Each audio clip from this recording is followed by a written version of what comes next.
essa palavra que o Senhor, né, colocou no meu coração para esse domingo, para essa semana, ela não está ali nos nossos 21 dias.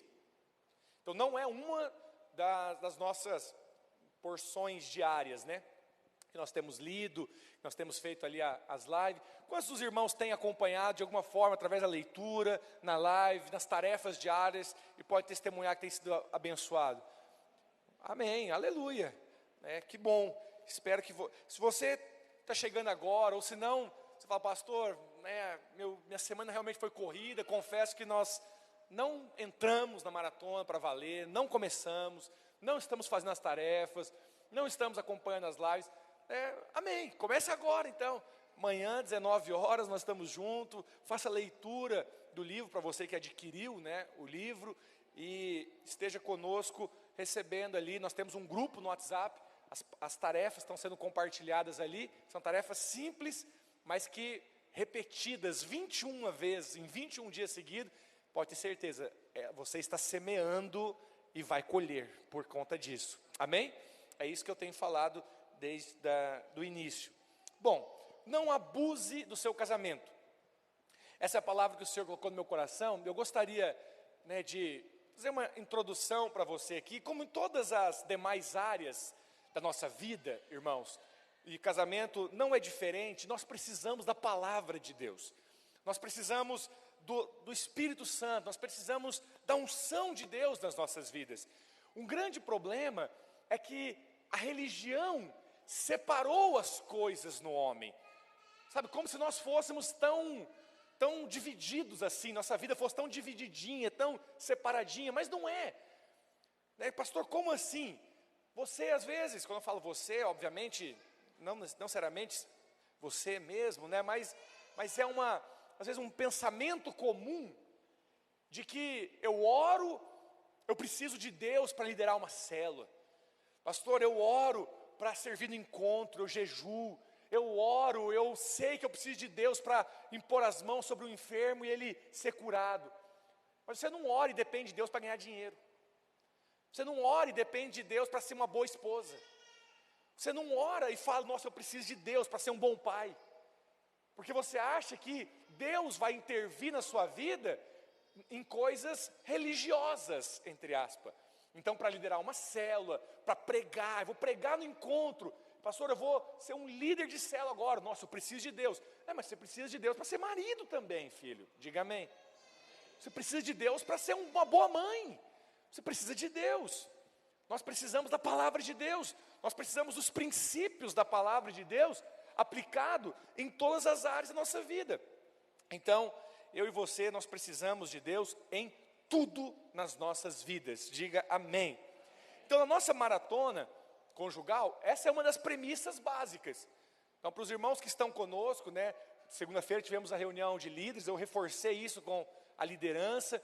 Para você que acompanhou as lives, eu falei isso, assim, quase todas as lives, em outras palavras, mas falando isso. Por quê? Porque essa é uma premissa básica. Qual que é a premissa básica?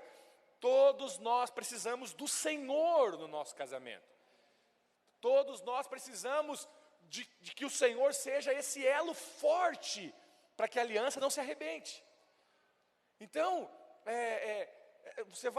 existem lugares onde você vai ouvir sobre casamento que é cheio de faça isso, não faça aquilo. Então nós vamos passar uma série de regras, o que você tem que fazer e o que você não pode fazer para você ter um casamento abençoado, um casamento de sucesso. Só que qual que é o problema disso? O problema disso é que fica parecendo que há uma fórmula para um casamento bom. E isso não é verdade. Não é verdade que existe uma fórmula de que se você fazer isso, isso e isso, seu casamento vai ser abençoado. Não vai. Não há garantias disso. Você fala, pastor, mas olha, eu já fiz curso A ou B, e essas coisas que diz, faça isso, não faça aquilo, ela nos ajuda no casamento. Claro que ajuda. Ajuda mesmo. Só que ajuda até certo ponto. Ajuda até uma medida. Como assim? Eu vou te explicar. Todo tipo de instrução que envolve o seu esforço humano é limitado. Vou repetir. Tudo aquilo que eu coloco para você, que você precisa fazer, para ter um resultado A ou B, ou um resultado bom, isso pode ter um bom resultado até que, mas você não é perfeito. Então, se você errar, não tem garantias de que o resultado vai dar certo. Quantos estão me entendendo? Então, nós temos que fugir disso. Nós temos de fugir de tudo aquilo que coloca o nosso esforço próprio como a chave para um bom casamento, ou uma boa família, um bom emprego, uma boa célula, uma boa liderança. Não é o que eu faço, como nós cantamos aqui. Não é pelo meu esforço, eu preciso do Senhor. Então abandone, definitivamente, aquela ideia de que, primeiro, existe casamento ou existe igreja perfeito. Abandone esse pensamento. Por quê? Pelo simples fato de que você não é perfeito. Vocês estão me entendendo? Então, como dizia um pastor amigo meu, se um dia você sair em busca aí de uma igreja perfeita e encontrar, não vai para ela não, viu? Senão você vai estragar ela. Não sei se alguns não entenderam talvez, né? Qual casamento que é perfeito? Qual célula que é perfeita? Qual igreja que é perfeita? Não tem.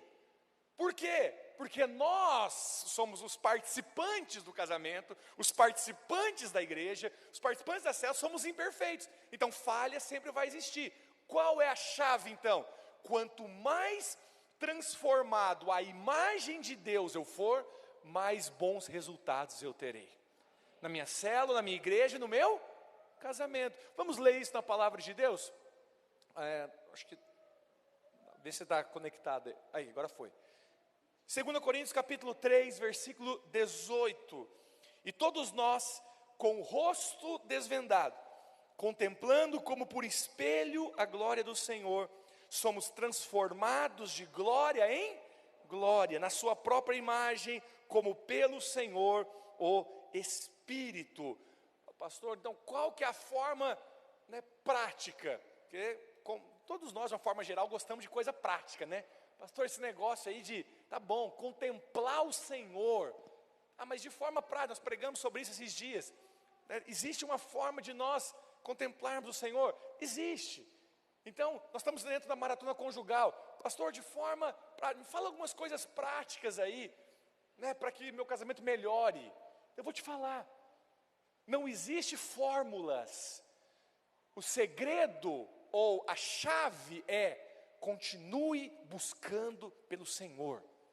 Continue constantemente olhando para o Senhor. Todas as vezes, com o passar dos dias, das semanas, dos meses, dos anos, que você estiver contemplando o Senhor, sua vida é transformada, consequentemente, seu casamento vai ser melhor. Entende qual que é a maneira de Deus de fazer? Esse é o caminho de Deus. Então, como que o Senhor vai fazer com que o seu casamento seja bom? Com que a sua célula seja frutífera? Com seus relacionamentos de irmandade, com seus irmãos, com seus filhos sejam bons? Transformando quem? Transformando você. O problema é que às vezes nós vamos para Deus: Deus, muda minha esposa, muda o meu marido. Nós vamos só pedir para que Deus mude ele, mude ela. Mas se eu parar de focar no ele e começar a focar no ele, quando você está me entendendo? Focar no Senhor, as coisas vão mudar. Então preste atenção. Pode parecer meio estranho eu falar isso para você, bem no meio da maratona conjugal, mas o casamento não é o alvo, irmãos. O casamento não é o alvo. Assim como seu trabalho não é o alvo. Você prosperar financeiramente, ganhar dinheiro, não é o alvo. Todas estas coisas, elas simplesmente nos serão acrescentadas.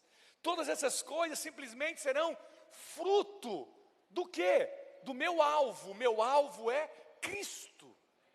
Então como que eu faço isso na prática? Eu preciso olhar para o Senhor, eu preciso olhar para o Senhor na palavra, eu preciso cultivar na minha vida um desejo de ver o Senhor, de buscar o Senhor, de orar ao Senhor, de conhecer o Senhor nas Escrituras. Então, quanto mais eu faço isso, mais eu sou transformado, o que diz aqui? De glória em processo. Nós somos geração fast food. Senhor, será que não tem como eu fazer um jejum intenso? Essa semana eu não como nada. E aí, pá, meu casamento, nunca mais eu vou precisar orar ao Senhor para ter um casamento abençoado, porque ele já vai ser pro resto da vida. Não existe isso, filho. Não existe, sabe, essa experiência, ainda que existam experiências espirituais, mas não existe essa experiência definitiva na sua vida, que coloca você numa condição de não precisar mais buscar o Senhor, de não precisar mais aprender do Senhor, conhecer o Senhor. Então agora, pum, eu me tornei um líder de célula poderoso, cheio da glória, frutífero, e agora já sei como faz. Não é assim. Aplica isso a ser marido, a ser esposa. Não é assim. É de glória em glória. Isso chama processo. Deus quer transformar você, e Ele vai transformar, se você quiser, através de um processo. Que processo é esse? O processo de rosto desvendado, fazer o que, meus irmãos? Contemplar, como por um espelho. Pastor, como é isso? Fala, me explica melhor. Não é contemplar olhando para um espelho, não. Você é o espelho. Você é o espelho, você está diante da imagem do Senhor. Então, quanto mais você, que é um espelho, se coloca diante da imagem do Senhor, mais a imagem do Senhor é refletida em você. Se nós tivermos na nossa igreja muitos maridos, muitas esposas que têm o hábito de se colocar de frente para o Senhor e olhar para o Senhor, vai chegar o momento que a imagem do Senhor vai ser expressa em você, ou melhor, impressa em você. E quanto mais a imagem do Senhor for impressa na sua vida, homem, na sua vida, mulher, mais você vai poder ser uma boa esposa, mais você vai poder ser um bom marido, mais você vai poder ser sábio, perspicaz, inteligente para ganhar dinheiro, mais você vai poder ser ousado, corajoso, intrépido para liderar uma célula, para pregar para os perdidos. Quantos estão me entendendo? Porque a chave não é ser uma pessoa melhor. Talvez vou te falar algumas coisas que vai te confrontar aqui agora. Porque o cristianismo não se trata de fazer pessoas melhores. Não entramos numa maratona conjugal para simplesmente sermos maridos um pouco melhor, esposas um pouco melhor. Afinal de contas, é isso que a gente precisa, né, pastor? Não! Definitivamente não! Isso não é cristianismo. Um curso de coach pode fazer isso melhor do que eu. Entende o que eu estou dizendo? Vamos fazer aqui 3 dias intenso, mergulhado aqui nas chaves. O que você tem que fazer para resolver seu casamento? E eles vão te dar o que você tem que fazer. Você vai fazer e vai melhorar. Mas vai melhorar até que? Até que o quê? Até que o seu esforço acabe. Até que você fale. Agora, se nós estamos contemplando a Cristo, porque Ele é o alvo. O casamento não é o alvo. Então, deixa eu falar algo para você aqui. Preste atenção. Tire os seus olhos, em primeiro lugar, do seu casamento. Pastor, mas peraí, nós estamos numa maratona, eu tenho que olhar para o meu casamento. Sim, você está entendendo o que eu estou dizendo? Quantos estão entendendo o que eu estou dizendo? Coloque os seus olhos fixados, não no seu trabalho.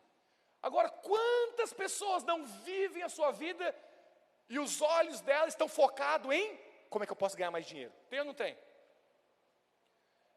Tudo que elas fazem, as decisões que elas tomam, o que elas fazem é o quê? Eu preciso ganhar mais dinheiro.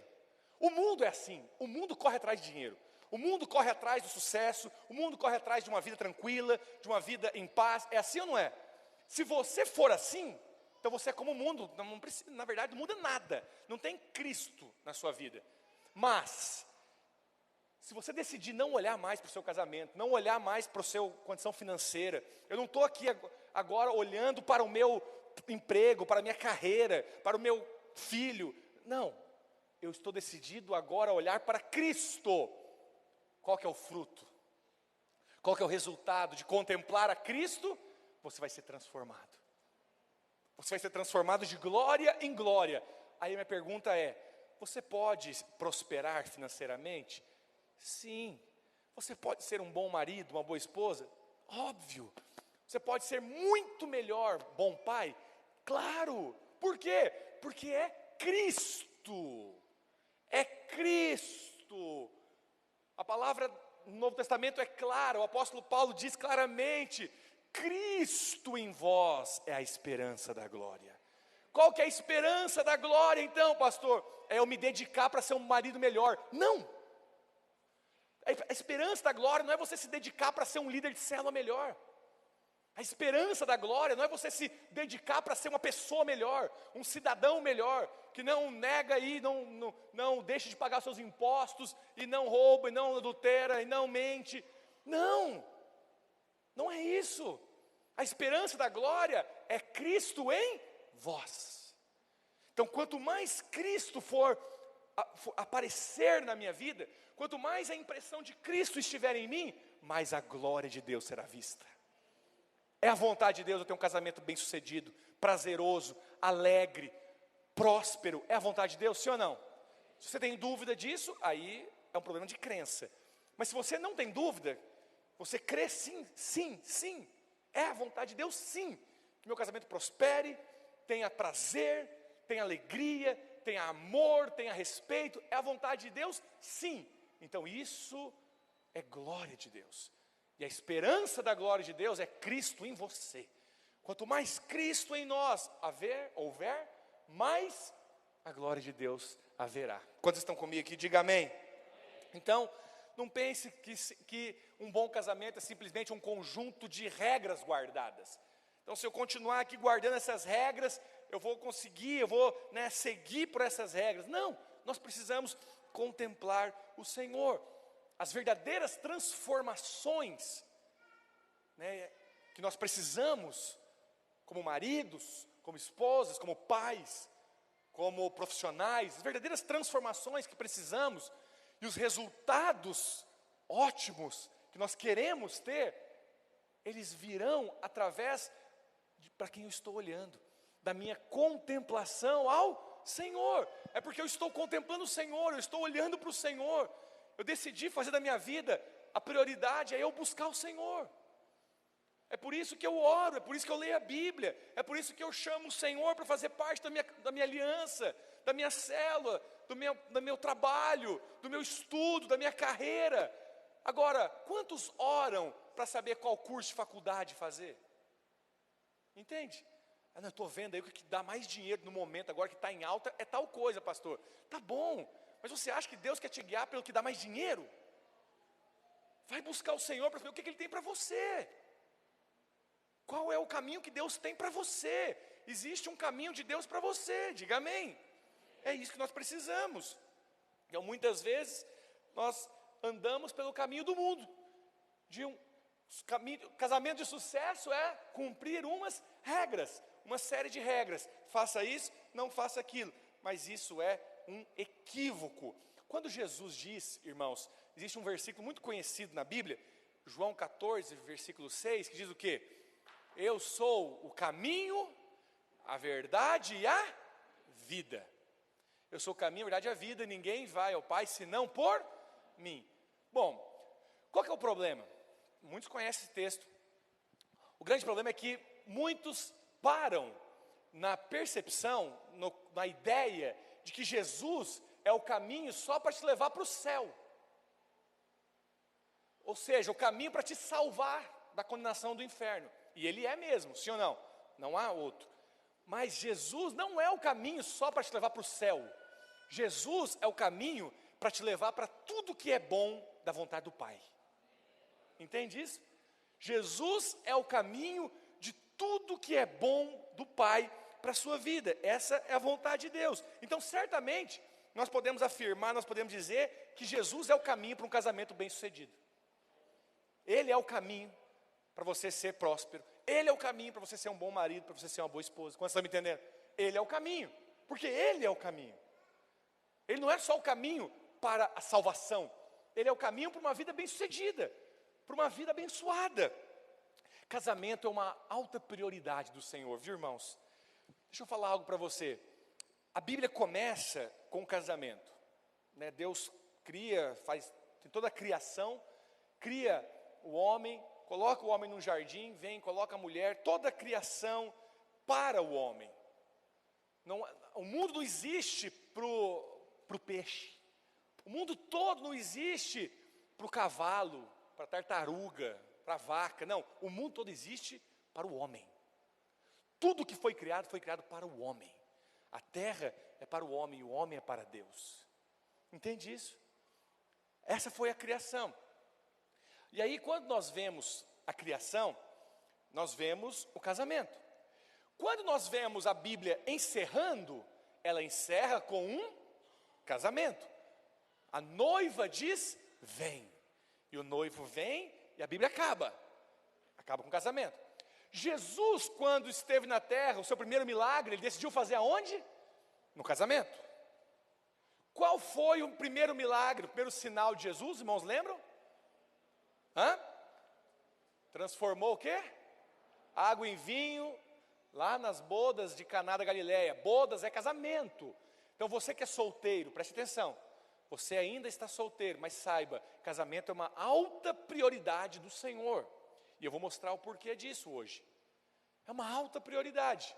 Quando Jesus ele escolheu fazer o seu primeiro sinal, primeiro, ele escolheu o casamento. E qual o sinal que ele fez? Transformou a água em vinho. O vinho na Bíblia é símbolo da vida. Vinho na Bíblia é símbolo da alegria, da vida abundante. Esse é um símbolo na Bíblia. Preste atenção no que eu vou te falar. O primeiro sinal que Moisés fez, lá no Egito, foi transformar a água em sangue. Moisés transformou a água em sangue. Jesus transformou a água em vinho. A lei, através da condenação, gera morte. Mas a graça de Deus vem para te dar vida. E vida abundante.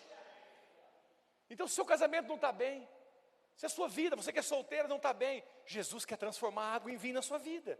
Quer transformar aquilo que está aguado, aquilo que está sem graça, aquilo que está comum, em algo abundante, prazeroso, alegre, satisfatório. Esse é o vinho de Deus. Quantos querem o vinho novo do Senhor? Diga amém. E ele faz isso na festa do casamento. A festa do casamento é o primeiro dia do casamento. Por quê? Porque Deus quer fazer algo desde o começo. Deus quer te abençoar desde o começo. Para os irmãos solteiros, sabe, Deus quer fazer você ter um casamento abençoado desde o primeiro dia. Para você que já conheceu o Senhor, já casado, o tempo é hoje. Não fique imaginando que, quem sabe um dia, talvez, se Deus quiser vir, fizer um milagre no meu casamento, vai ser uma bênção. Não, filho, peça para que Ele venha hoje. Quando Ele transformou a água em vinho na festa do casamento, que é o primeiro dia de casado para aquele casal, Ele está falando algo. Isso aqui é para toda a vida, é para todo o seu casamento. Essa é a vontade de Deus. Então, nós vamos avançar aqui, porque falar sem conhecer casamento, irmãos, falar sem conhecer o propósito original do casamento, é abusar do casamento. É por isso que eu coloquei o título de não abuse do seu casamento.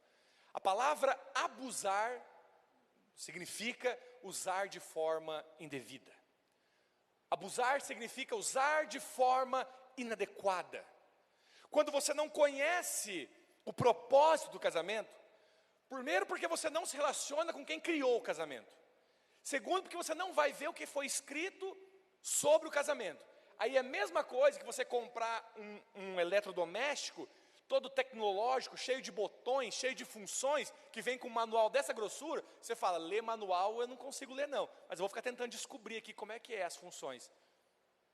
Provavelmente, você vai bater cabeça por um tempo, e depois de um tempo, você vai usar algumas funções desse produto. Outras não, porque você não vai descobrir, pelo simples motivo de não ter lido o manual do criador, do produtor daquele objeto. Quantos estão me entendendo? Existe um manual de casamento, viu, irmãos? Existe um manual de fabricação de quem criou o casamento. Óbvio que eu estou falando aqui de forma alegórica, né? A Bíblia é a palavra de quem criou o casamento. Então você acha que na Bíblia tem a palavra sobre como ser um bom marido e uma boa esposa? Sim ou não? Sim, então nós precisamos ir para ele. E eu quero voltar com os irmãos aqui na criação, no propósito original de Deus. Porque se nós não compreendermos isso, nós vamos abusar do casamento. Talvez você já fez isso, eu já fiz.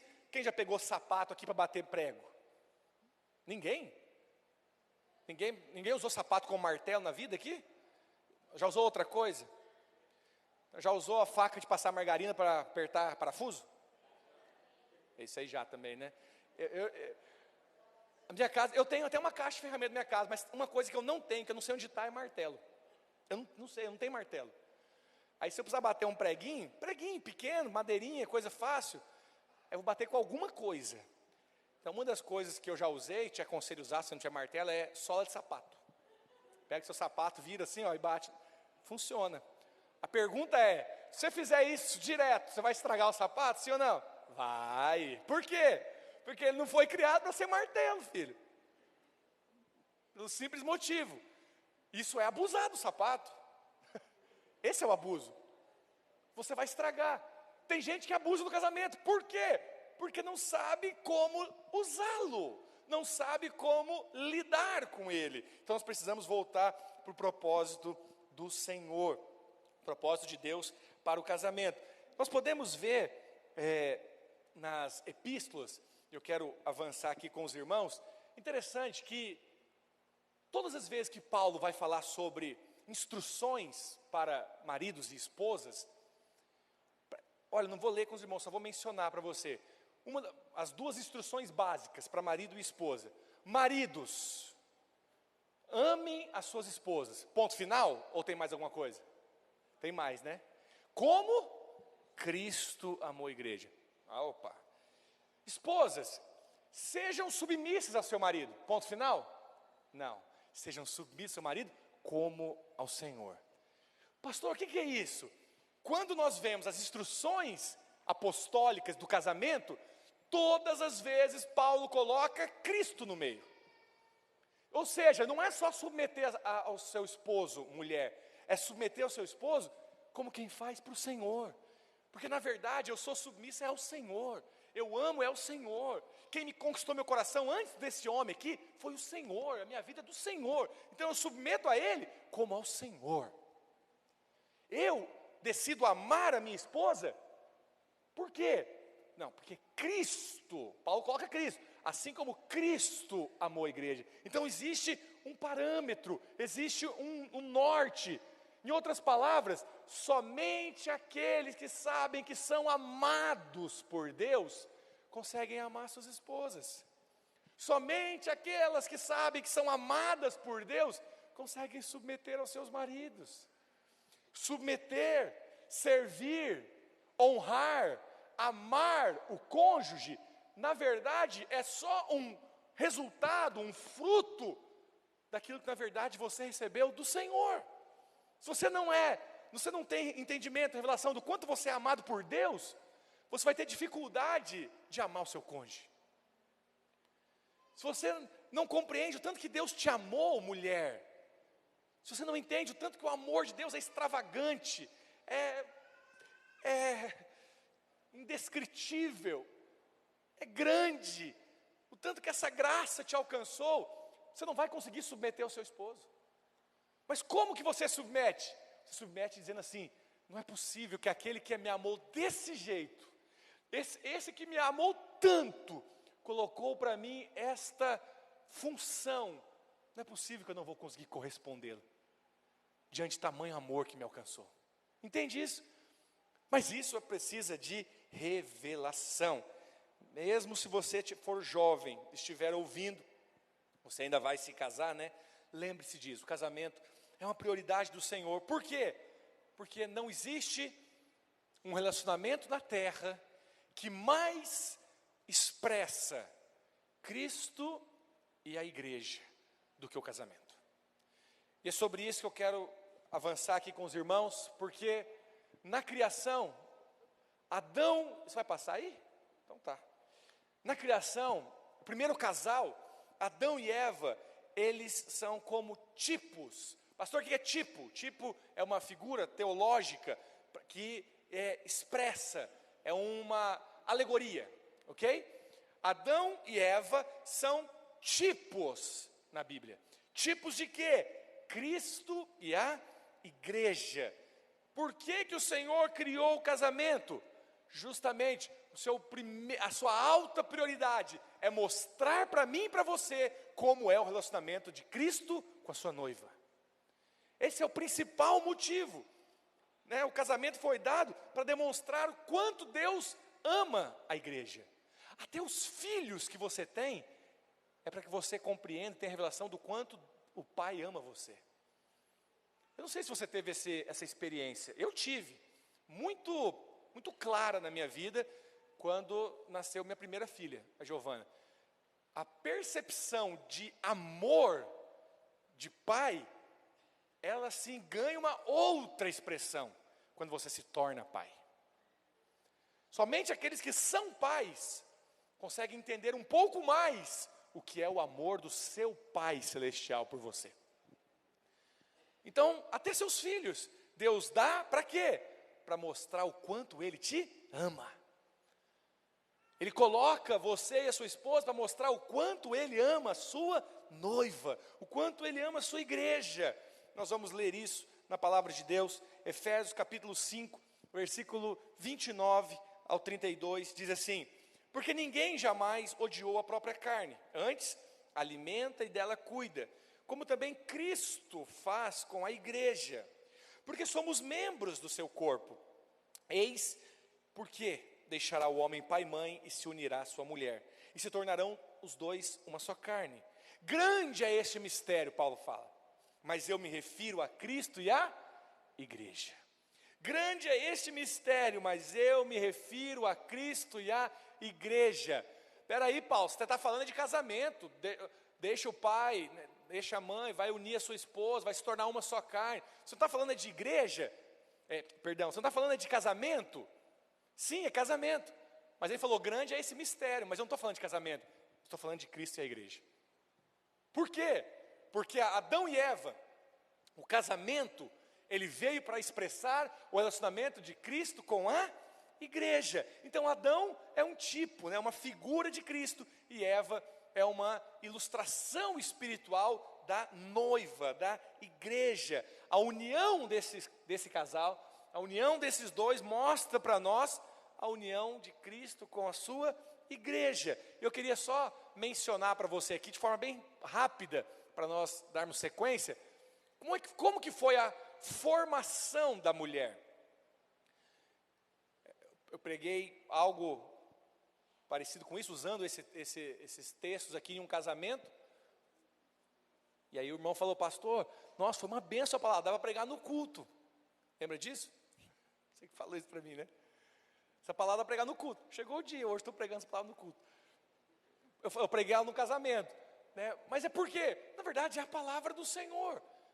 É a palavra de Deus. E eu quero aqui aplicar, né, esses princípios. Por quê? Porque quando você olha para Adão e Eva, você tem que saber, o casamento tem um propósito. O meu casamento tem um propósito. O propósito maior que Deus me fez, como me colocou, né, nesse matrimônio, não é me fazer feliz. Ai, agora eu toquei na ferida.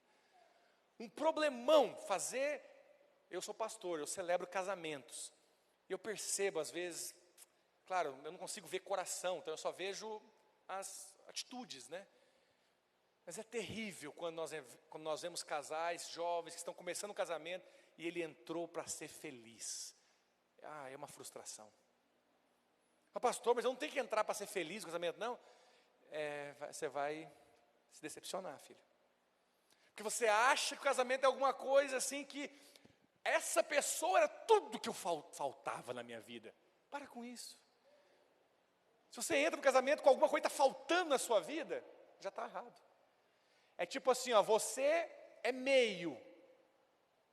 Não está inteiro, meio. Lembra da matemática? 1, né, sobre 2. Você é meio. Aí você vai entrar no casamento. Se aquela outra pessoa, infeliz, né, deu azar, está casando com você, ela é inteira, resolvida, completa em Deus, 1 vezes meio dá o quê? Meio. O meio vai prevalecer em felicidade no casamento. Mas se o outro é igual a você, aí é meio vezes meio. Meio vezes meio é quanto? 1/4. Vocês não sabem matemática? Não sabe, né? Meio vezes meio é 1/4. multiplica o de baixo. Faltou aula de matemática, irmãos? Meio vezes meio é 1/4. Você está vendo o motivo de que muitos casamentos são ruins? Porque o cara casou assim, ó, agora sim eu vou ser feliz. Encontrei a mulher da minha vida. Encontrei meu príncipe encantado. Aí na hora que casa, passa uma semana, é um sapo. Achei que era um príncipe. Não é o sapo que vira príncipe, é o príncipe que vira sapo. Problemão. Pastor, então, mas Deus não tem uma vida feliz para nós? Tem. Mas o que te completa e te satisfaz tem que ser o Senhor, não o seu cônjuge. Agora, se você é feliz, aí é outra coisa. Você é completo, você é satisfeito, você é preenchido pelo Senhor. E você entra no casamento, você fala, Senhor, o Senhor me deu uma esposa amada, uma mulher tão abençoada.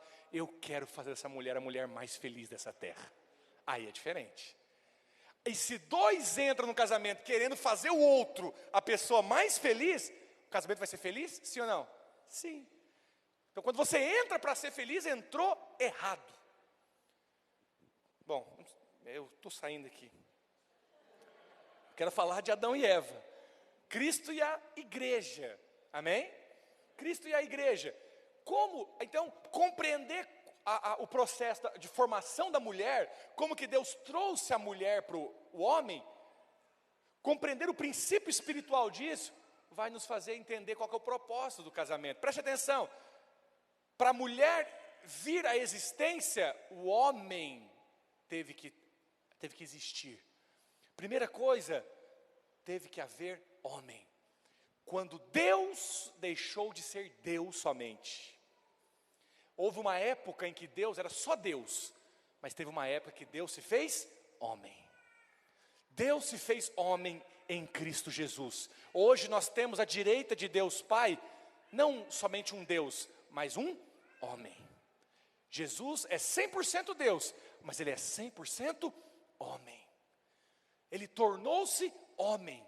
Ele viveu como homem. Ele se despiu da sua divindade e se tornou homem. Por quê? Porque para que a mulher viesse a existir, tinha que haver um homem. Quando estão me entendendo? Então Deus se tornou homem. Mas Adão existir somente não trouxe Eva. A Bíblia fala que Deus fez pesar o quê? Fez cair sobre ele um pesado sono. Adão teve que dormir. Dormir na Bíblia é símbolo de morte. Adão teve que dormir. Cristo teve que morrer. Jesus teve que morrer. Permaneceu 3 dias e 3 noites no sono da morte, para que a sua noiva viesse a existir. Mas não foi só a morte, porque Adão, dormindo, o Senhor deu à luz, trouxe à existência a Eva, mas ele teve que despertar Adão. Assim como o sono de Adão aponta para a morte de Jesus, o despertar de Adão aponta para a ressurreição de Cristo. E ele ressuscitou, ele tornou a viver para ser um. Quando Adão acordou, ele viu Eva e Deus falou, vocês são uma só carne agora. Vocês são uma só carne. Isso é um mistério, irmãos, preste atenção.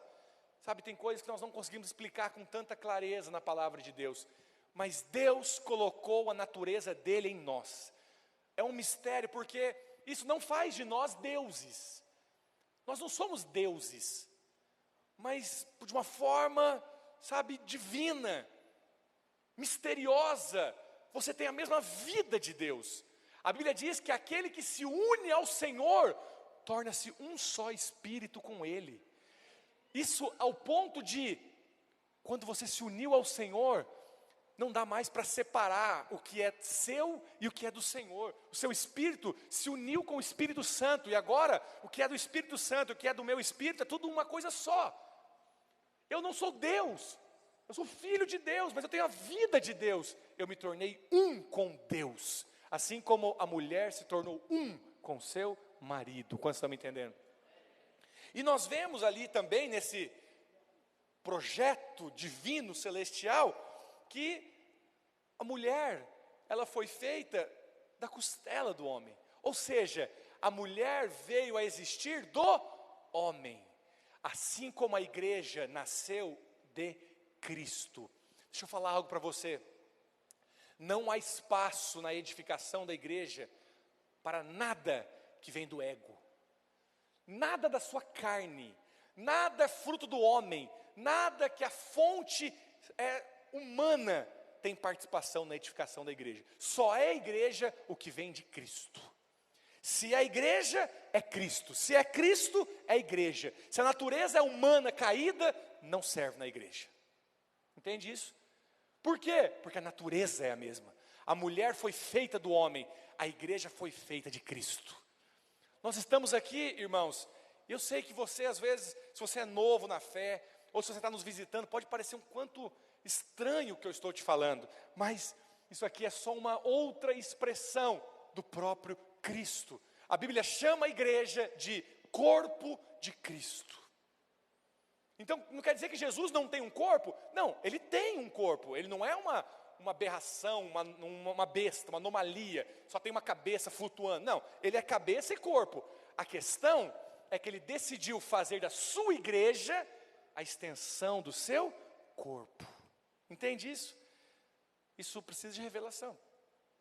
Tudo que nós fazemos agora, fruto do Espírito, é Cristo. Quando você olha para o seu irmão, você serve o seu irmão, você abençoa o seu irmão, você toca em Cristo, é parte de Cristo, somos membros do mesmo corpo, esse é o corpo de Cristo. Aleluia, glória a Deus. Quantos podem dizer amém para isso?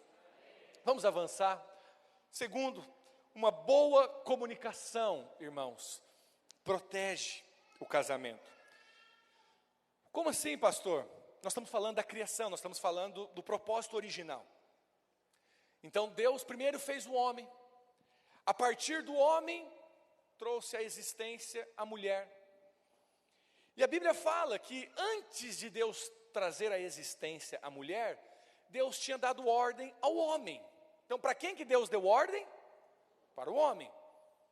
A ordem de Deus para o homem foi: coma livremente de todas as árvores do jardim. Em outras palavras, esse jardim é para você. Desfruta. Mas tem uma árvore que você não pode comer. Se você comer, você vai morrer. Essa era a árvore do conhecimento do bem e do mal, que a Bíblia fala que junto com a árvore da vida estava no centro do jardim. Quantos conhecem essa história?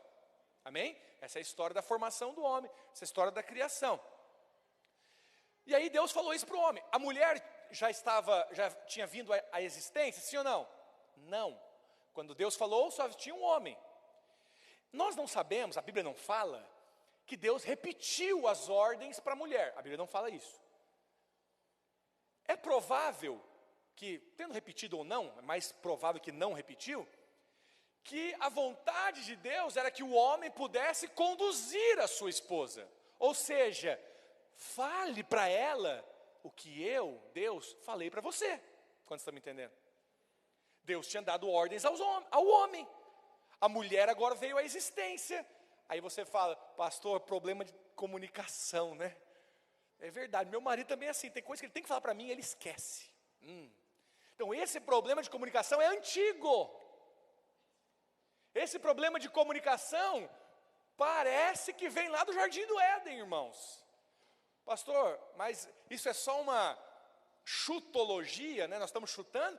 Ou não, existe evidência na Bíblia, você acredita? Vamos ler Gênesis capítulo 3, está projetado aqui, Gênesis 3, versículo 1, diz assim: mas a serpente, mais sagaz que todos os animais selváticos que o Senhor Deus tinha feito, disse à mulher: é assim que Deus disse?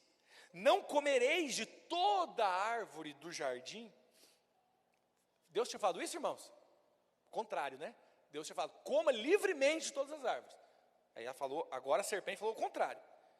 Respondeu a mulher: do fruto das árvores do jardim podemos comer, mas do fruto da árvore que está no meio do jardim, disse Deus: dele não comereis, nem tocareis nele, para que não morrais. Preste atenção. Primeiro, ela não repreendeu a serpente, porque a serpente estava falando ao contrário do que Deus tinha falado. Segundo, ela acrescentou algo no que Deus tinha falado. Deus não falou: se você comer, e até mesmo se você tocar, você vai morrer. Mas ela falou: não como e não posso nem tocar. É provável que quando Adão foi passar as informações, as ordens para Eva, ele deve ter confundido umas palavras. Parece que não tem problema nenhum, né? Trocou umas palavras, olha, esse aqui não pode comer, nem toca, nem chega perto, se tocar já morreu. Entende? Deus tinha falado isso? Não, problema de comunicação. Não levanta a mão, mas tem muitos casais que têm problema de comunicação no seu casamento. Problema de comunicação. Não foi assim que eu disse. Mas foi assim que você disse, sim. Não foi isso que eu quis dizer. Problema de comunicação. Fala na hora errada, da forma errada, a palavra errada. Aí depois tem que ficar se explicando. Entende o que eu estou dizendo? Adão, provavelmente, passou para Eva a ordem, porque nós vemos que ela sabia, mas passou com alguma distorção. Virou telefone sem fio. Vai chegar na ponta distorcido, porque a comunicação não foi boa. Então preste atenção, uma boa comunicação vai proteger o seu casamento. Agora, pastor, por que a Eva estava fazendo ali perto dessa árvore, pastor? Se a Eva sabia que não era para comer, se ela sabia que não era nem para tocar na cabeça dela, o que ela estava fazendo ali perto? Preste atenção nesse princípio, irmãos, vou te falar algo muito sério agora. A Bíblia faz questão de mencionar que no centro do jardim estava a árvore da vida e a árvore do conhecimento do bem e do mal. Sim ou não? Sim. De forma instintiva, de forma intuitiva, a mulher sabia que ela deveria estar ali no centro do jardim. De forma intuitiva, ela sabia que o lugar dela era ali no centro para comer da árvore da vida. A questão é que a serpente entrou no meio. A serpente entrou e desviou o olhar dela da árvore da vida para a árvore do conhecimento, que era agradável aos olhos, diz a palavra.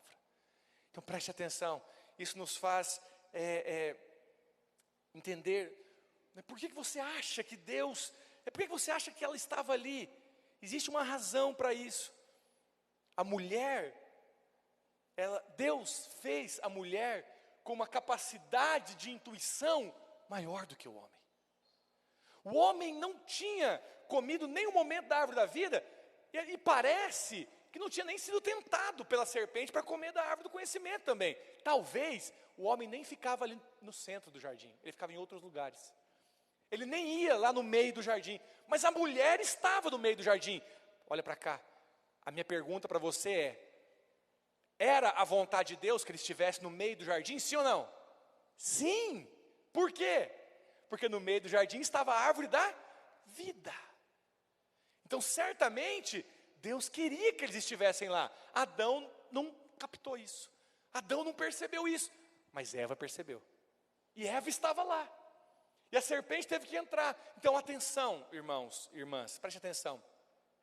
Isso nos faz concluir que a mulher tem uma intuição, uma capacidade de intuição maior do que a do homem. Eu quero dar duas recomendações, duas advertências espirituais para você no seu casamento. Primeiro, homens, maridos, fique muito atento com as percepções da sua esposa. Provavelmente, às vezes quando você ainda não viu, ela já está vendo. Mesmo sem saber, mas ela já está vendo. Ela tem uma capacidade de discernimento maior do que a do homem. Agora, irmãs, mulheres, preste atenção. Você vai ser a primeira que a serpente vai tentar conversar. Não converse com a serpente. Não dê conversa para a serpente.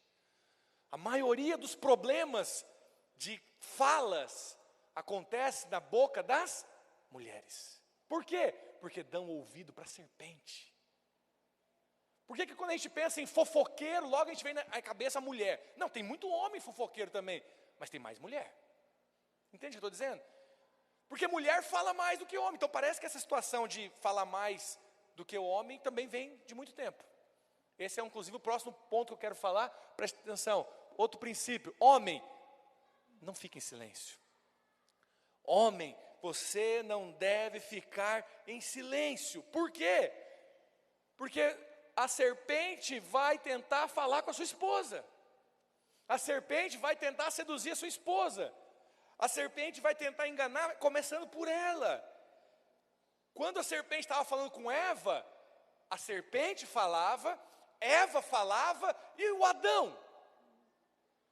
A Bíblia fala que o Adão não falou nada. O Adão não entrou na cena, o Adão não entrou na história. O Adão não falou nada, o Adão não participou, o Adão só chegou depois. E aí, o que aconteceu? Comi aqui, come para você ver também. Mas não era para comer, mas é gostoso. Aonde você estava, Adão, quando você tinha que falar? Aonde você estava, Adão, quando você deveria intervir naquela conversa, pisar naquela serpente e falar, cala a boca, não fala com a minha mulher. E virar para sua mulher e falar assim, não dá conversa para esse bicho. Entende isso? Mas isso é posicionamento de homem que fala. Nós precisamos ser homens que falam. Diga amém. Homem não fica em silêncio. Homem não deve ficar em silêncio, porque normalmente é nessa hora que a mulher conversa com a serpente. Tem uma pesquisa antiga, que foi divulgada lá pela BBC de Londres, né? Que diz que a mulher fala 20 mil palavras por dia em média, enquanto que os homens falam 7 mil. Uma diferença grande, né? Claro, é uma pesquisa, né? Não quer dizer que todos são assim, mas é um retrato de forma genérica, de forma generalizada. O problema é que a maior parte dos homens trabalham fora, e eles conversam com seus clientes, com seu chefe, seu patrão, com seu fornecedor, com todo mundo, e gasta 7 mil palavras, 6 horas da tarde, volta para casa, já gastou. E a mulher ficou só com um filhinho que faz papá, né, papá, mamãe. Ela não gastou nada, ela tem que falar 20 mil à noite com o marido. Isso é um problemão. Aí o marido ele fala, vocês não podem só fazer um minuto de silêncio aqui para eu assistir aqui o jornal? Eu estou querendo ver isso, a reportagem aqui, você consegue só dar um tempinho? Mas eu preciso falar, você não me ouve? Agora sempre que eu vou falar, você só quer ir, televisão? Não é só televisão, é só um minutinho aqui. Mas marido, sua esposa precisa gastar as palavras dela. E Deus te deu 2 orelhas, 2 ouvidos. Então ouve. Amém? Mas parece que essa questão de homem ficar em silêncio é antiga. A mulher precisa ter cuidado. Preste atenção, irmãos. Estou caminhando para o fim aqui. Mulheres, através da sua conversa, através da sua fala, tome cuidado para não ficar falando demais com outros homens. Quando você conversa com outros homens, você se conecta emocionalmente. A mulher conecta-se pela fala. O homem conecta-se de forma visual. A mulher conecta-se pela conversa. É por isso que tem muito homem feio casado com mulher bonita, porque o cara tem conversa, ele tem lábia. É verdade. Não é que ele tem lábia mentirosa, não. Ele é galanteador, ele fala, olha como você está bonita e tal. E a mulher se conecta. Eu estou dizendo, né, quebra-gelo, brincadeira à parte. Tome cuidado, irmãs casadas, com o quanto e como você conversa com outros homens. Porque você pode se conectar emocionalmente. É pela conversa, é pela fala que você se conecta. Quando estão me entendendo? Amém? Agora, como homens, nós precisamos aprender a falar. Então a mulher precisa se policiar com quem ela fala. O homem precisa aprender a falar. O homem precisa aprender a falar. Olha, irmãos, pode parecer uma coisa engraçada, mas Deus levou Adão para dar nome para os animais quando Eva não existia ainda. Ninguém entendeu. Você acha que se fosse o homem e a mulher, o homem ia colocar algum nome?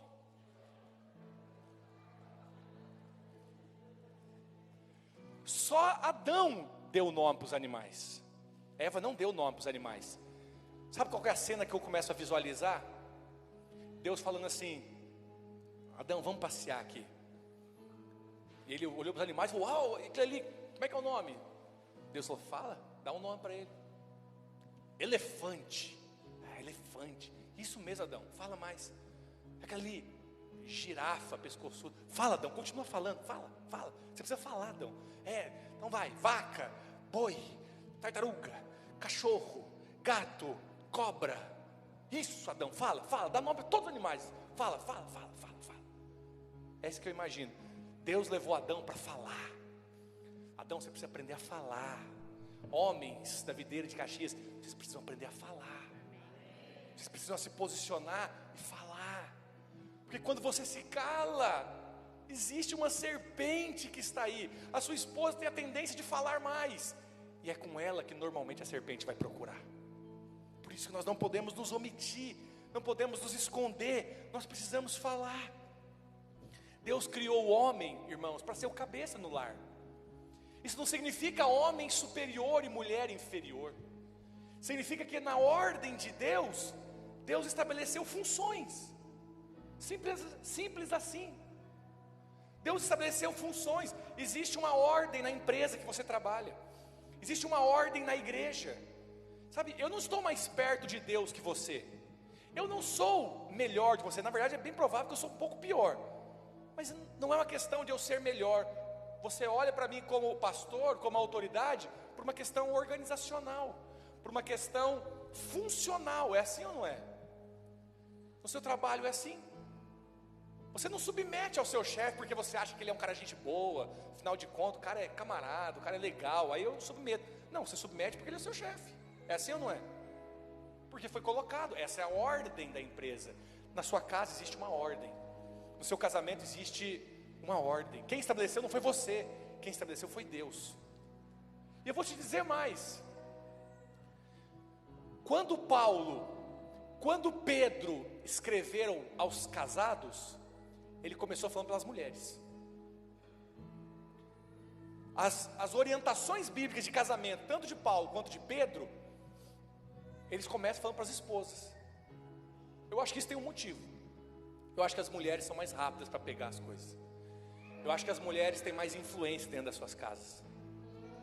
Mas minha pergunta para você é: porque você é mais inteligente que o seu chefe, porque você é mais influente na empresa que o seu chefe, isso te exime de obedecer ao seu chefe?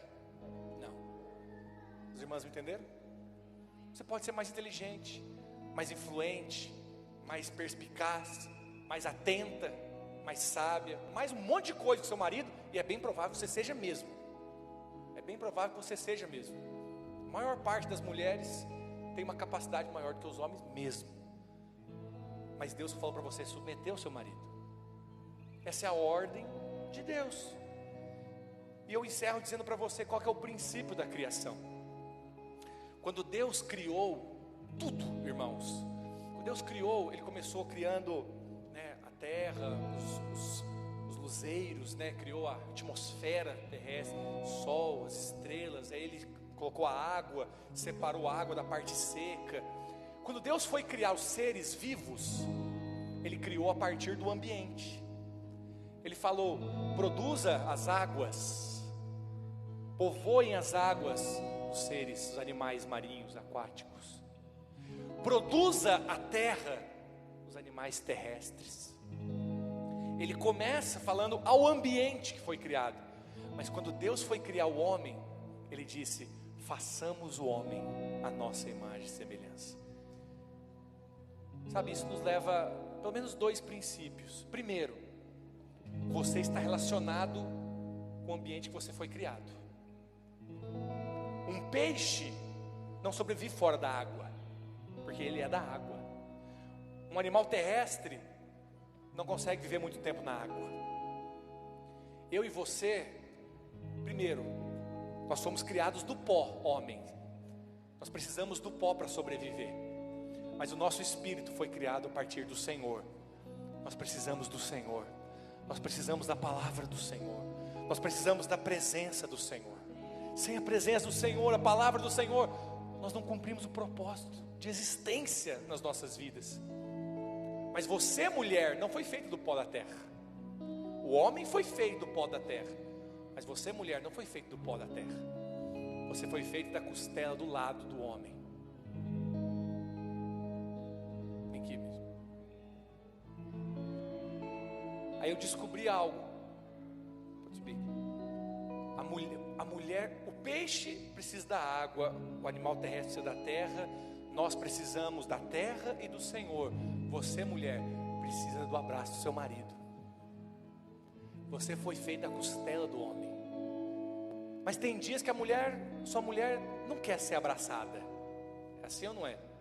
mas nesse dia é que ela mais precisa. Ao dia que a mulher mais não quer que você chegue perto, não quer que você abrace, abraça ela. Foi do seu lado que ela saiu, foi do seu lado que ela foi criada. É aqui que ela se sente segura. Toda mulher precisa de um abraço carinhoso, afetuoso do seu marido. Quantos estão entendendo? Vamos nos colocar de pé. Quero encerrar dizendo algo a você. Nós vamos participar da mesa do Senhor juntos. Vou falar para você algo. Um homem, normalmente, irmãos, ou vou falar para as mulheres, uma mulher, ela, enquanto solteira, uma mulher, ela vive preocupada com o futuro dela, até ela encontrar um marido. O marido, ou um homem, nem pensa no seu futuro, até encontrar uma esposa. Quando eu era solteiro, não ficava ali preocupado muito com as coisas que iam vir. Mas quando o Senhor me deu uma esposa, eu comecei a me preocupar com as coisas que vão acontecer. A mulher, ela fica insegura com o seu dia de amanhã, com o seu futuro, até Deus dar um marido para ela. Quando Deus dá um marido para ela, ela precisa aprender a descansar, porque Deus colocou um protetor, um provedor, alguém que vai cuidar dela. Assim é a criação. Esse é o propósito de Deus. Quantos recebem a palavra do Senhor nessa noite? Glória a Deus. Nós vamos participar da mesa do Senhor.